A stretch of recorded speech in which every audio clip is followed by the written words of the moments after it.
Hello, Michael Ullman, product specialist here at Shaler Acura. Today I'm standing in front of a 2023 Acura MDX Type S, and I'd like to show you how to pair and operate your phone.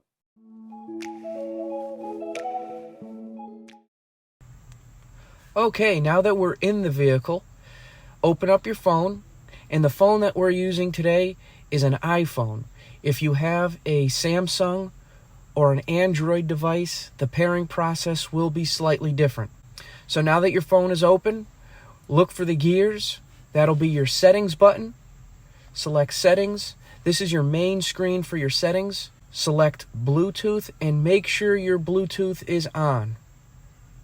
The next steps will be using the car, and go to your home screen and select the phone icon. No phone is detected. Select Connect Phone. Connect New Device. And in the top right corner, you'll see Search for Devices. Select that. It's just checking to see if you've turned your Bluetooth on and made your phone discoverable, which we have. Select OK. It will show the name of your phone. Select your phone. It will send a pairing code to the phone. So look at your phone screen, match the numbers, and in the bottom right corner, press pair.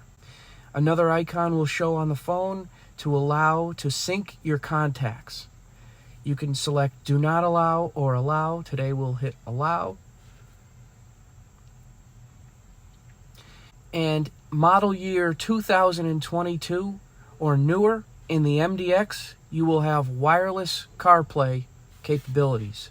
If you choose to use that feature, select Change to CarPlay.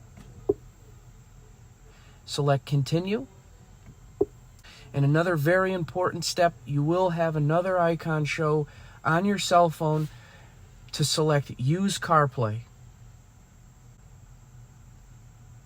The screen for your CarPlay will now display on your screen of your car, and you'll be able to use apps like phone call, messages. You'll get notifications that you have a low battery, and music apps. And this is the steps to pair your cell phone through Bluetooth and using the Apple CarPlay and Android Auto. Thank you for watching.